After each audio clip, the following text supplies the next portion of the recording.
Welcome to April 19. Today we will be reading from Leviticus 19, Psalms 109, 1 Kings 5, and Luke 16, verses 19 to 31.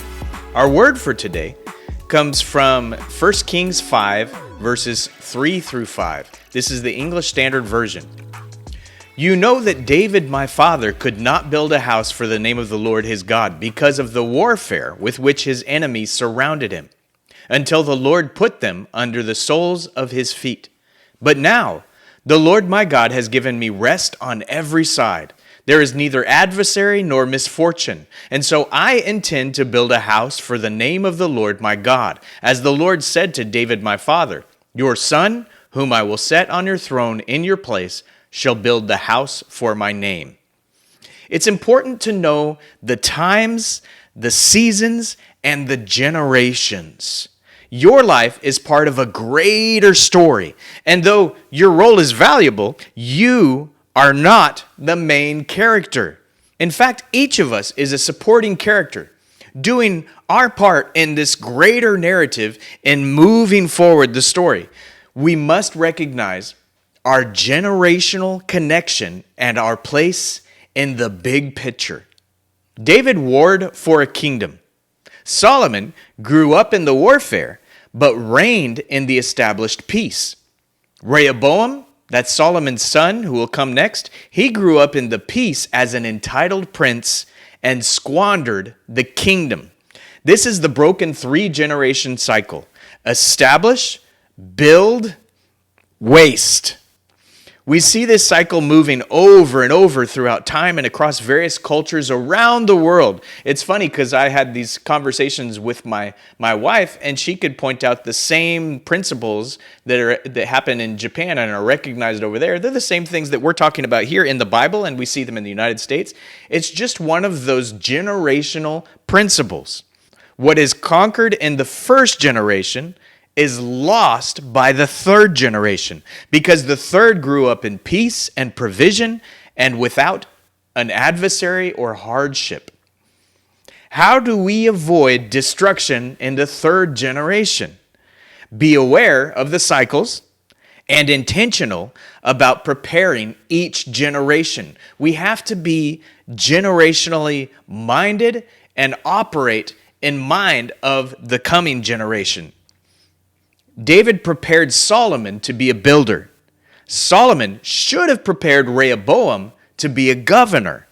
But unfortunately, in all of his great and incomparable wisdom, Solomon was not a great father.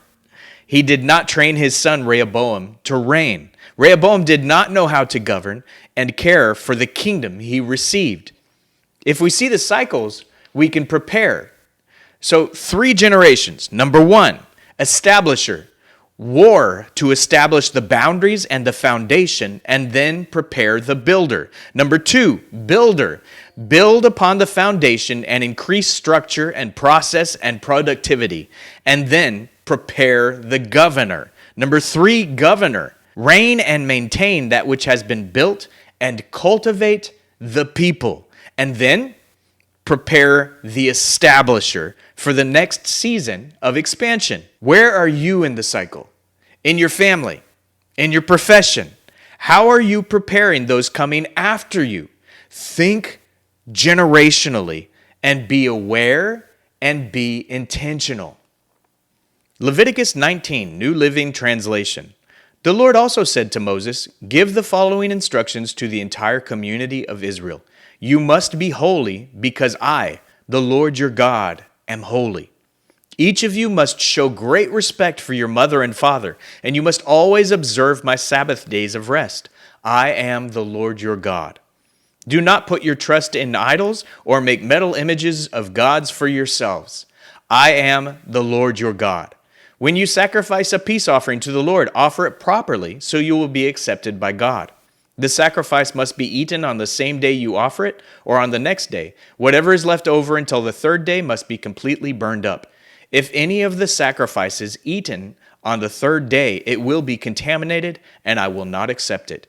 Anyone who eats it on the third day will be punished for defiling what is holy to the Lord and will be cut off from the community. When you harvest the crops of your land, do not harvest the grain along the edges of your fields, and do not pick up what the harvesters drop. It is the same with your grape crop. Do not strip every last bunch of grapes from the vines, and do not pick up the grapes that fall to the ground. Leave them for the poor and the foreigners living among you. I am the Lord your God. Do not steal. Do not deceive or cheat one another. Do not bring shame on the name of your God by using it to swear falsely. I am the Lord. Do not defraud or rob your neighbor. Do not make your hired workers wait until the next day to receive their pay. Do not insult the deaf or cause the blind to stumble. You must fear your God. I am the Lord. Do not twist justice in legal matters by favoring the poor or being partial to the rich and powerful. Always judge people fairly. Do not spread slanderous gossip among your people. Do not stand idly by when your neighbor's life is threatened. I am the Lord. Do not nurse hatred in your heart for any of your relatives. Confront people directly so you will not be guilty for their sin. Do not seek revenge or bear a grudge against a fellow Israelite, but love your neighbor as yourself. I am the Lord. You must obey all my decrees. Do not mate two different kinds of animals. Do not plant your field with two different kinds of seed. Do not wear clothing woven from two different kinds of thread. If a man has sex with a slave girl whose freedom has never been purchased, but who is committed to become another man's wife, he must pay full compensation to her master. But since she is not a free woman, neither the man nor the woman will be put to death. The man, however, must bring a ram as a guilt offering and present it to the Lord at the entrance of the tabernacle. The priest will then purify him before the Lord with the ram of the guilt offering, and the man's sin will be forgiven. When you enter the land and plant fruit trees, leave the fruit unharvested for the first 3 years and consider it forbidden. Do not eat it. In the 4th year, the entire crop must be consecrated to the Lord as a celebration of praise. Finally, in the 5th year, you may eat the fruit. If you follow this pattern, your harvest will increase. I am the Lord your God. Do not eat meat that has not been drained of its blood. Do not practice fortune-telling or witchcraft. Do not trim off the hair on your temples or trim your beards. Do not cut your bodies for the dead, and do not mark your skin with tattoos. I am the Lord. Do not defile your daughter by making her a prostitute, or the land will be filled with prostitution and wickedness. Keep my Sabbath days of rest, and show reverence toward my sanctuary. I am the Lord. Do not defile yourselves by turning to mediums or to those who consult the spirits of the dead. I am the Lord your God. Stand up in the presence of the elderly and show respect for the aged. Fear your God. I am the Lord. Do not take advantage of foreigners who live among you in your land. Treat them like native-born Israelites and love them as you love yourself. Remember that you were once foreigners living in the land of Egypt. I am the Lord your God. Do not use dishonest standards when measuring length, weight, or volume. Your scales and weights must be accurate. Your containers for measuring dry materials or liquids must be accurate. I am the Lord your God who brought you out of the land of Egypt. You must be careful to keep all my decrees and regulations by putting them into practice. I am the Lord. Psalms 109. O God, whom I praise, don't stand silent and aloof while the wicked slander me and tell lies about me. They surround me with hateful words and fight against me for no reason. I love them, but they try to destroy me with accusations even as I am praying for them. They repay evil for good and hatred for my love. They say, get an evil person to turn against him. Send an accuser to bring him to trial. When his case comes up for judgment, let him be pronounced guilty. Count his prayers as sins. Let his years be few. Let someone else take his position. May his children become fatherless and his wife a widow. May his children wander as beggars and be driven from their ruined homes. May creditors seize his entire estate and strangers take all he has earned. Let no one be kind to him. Let no one pity his fatherless children. May all his offspring die. May his family name be blotted out in the next generation. May the Lord never forget the sins of his fathers. May his mother's sins never be erased from the record. May the Lord always remember these sins, and may his name disappear from human memory, for he refused all kindness to others. He persecuted the poor and needy, and he hounded the brokenhearted to death. He loved to curse others. Now you curse him. He never blessed others. Now don't you bless him. Cursing is as natural to him as his clothing, or the water he drinks, or the rich food he eats. Now may his curses return and cling to him like clothing. May they be tied around him like a belt. May those curses become the Lord's punishment for my accusers who speak evil of me. But deal well with me, O sovereign Lord, for the sake of your own reputation. Rescue me because you are so faithful and good. For I am poor and needy, and my heart is full of pain. I am fading like a shadow at dusk. I am brushed off like a locust. My knees are weak from fasting, and I am skin and bones. I am a joke to people everywhere. When they see me, they shake their heads in scorn. Help me, O Lord my God. Save me because of your unfailing love. Let them see that this is your doing, that you yourself have done it, Lord. Then let them curse me if they like, but you will bless me. When they attack me, they will be disgraced. But I, your servant, will go right on rejoicing. May my accusers be clothed with disgrace. May their humiliation cover them like a cloak. But I will give repeated thanks to the Lord, praising him to everyone, for he stands beside the needy, ready to save them from those who condemn them.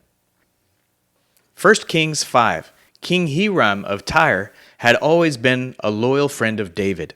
When Hiram learned that David's son Solomon was the new king of Israel, he sent ambassadors to congratulate him. Then Solomon sent this message back to Hiram. You know that my father David was not able to build a temple to honor the name of the Lord his God because of the many wars waged against him by surrounding nations. He could not build until the Lord gave him victory over all his enemies. But now the Lord my God has given me peace on every side. I have no enemies, and all is well. So I am planning to build a temple to honor the name of the Lord my God, just as he had instructed my father David. For the Lord told him, your son, whom I will place on your throne, will build the temple to honor my name. Therefore, please command that cedars from Lebanon be cut for me. Let my men work alongside yours, and I will pay your men whatever wages you ask. As you know, there is no one among us who can cut timber like you Sidonians. When Hiram received Solomon's message, he was very pleased and said, Praise the Lord today for giving David a wise son to be king of the great nation of Israel. Then he sent this reply to Solomon, I have received your message, and I will supply all the cedar and cypress timber you need. My servants will bring the logs from the Lebanon mountains to the Mediterranean Sea and make them into rafts and float them along the coast to whatever place you choose. Then we will break the rafts apart so you can carry the logs away. You can pay me by supplying me with food for my household. So Hiram supplied as much cedar and cypress timber as Solomon desired. In return, Solomon sent him an annual payment of 100,000 bushels of wheat for his household and 110,000 gallons of pure olive oil. So the Lord gave wisdom to Solomon, just as he had promised, and Hiram and Solomon made a formal alliance of peace. Then King Solomon conscripted a labor force of 30,000 men from all Israel. He sent them to Lebanon in shifts, 10,000 every month, so that each man would be 1 month in Lebanon and 2 months at home. Adoniram was in charge of this labor force. Solomon also had 70,000 common laborers, 80,000 quarry workers in the hill country, and 3,600 foremen to supervise the work. At the king's command, they quarried large blocks of high-quality stone and shaped them to make the foundation of the temple. Men from the city of Gabal helped Solomon's and Hiram's builders prepare the timber and stone for the temple. Luke 16, verses 19 to 31. Jesus said, There was a certain rich man who was splendidly clothed in purple and fine linen, and who lived each day in luxury. At his gate lay a poor man named Lazarus, who was covered with sores. As Lazarus lay there longing for scraps from the rich man's table, the dogs would come and lick his open sores. Finally, the poor man died and was carried by the angels to sit beside Abraham at the heavenly banquet. The rich man also died and was buried, and he went to the place of the dead. There, in torment, he saw Abraham in the far distance with Lazarus at his side. The rich man shouted, "Father Abraham, have some pity. Send Lazarus over here to dip the tip of his finger in water and cool my tongue. I am in anguish in these flames." But Abraham said to him, "Son, remember that during your lifetime you had everything you wanted, and Lazarus had nothing. So now he is being comforted, and you are in anguish. And besides, there is a great chasm separating us. No one can cross over to you from here, and no one can cross over to us from there." Then the rich man said, "Please, Father Abraham, at least send him to my father's home, for I have 5 brothers, and I want him to warn them so they don't end up in this place of torment." But Abraham said, "Moses and the prophets have warned them. Your brothers can read what they wrote." The rich man replied, "No, Father Abraham, but if someone is sent to them from the dead, then they will repent of their sins and turn to God." But Abraham said, "If they won't listen to Moses and the prophets, they won't be persuaded even if someone rises from the dead."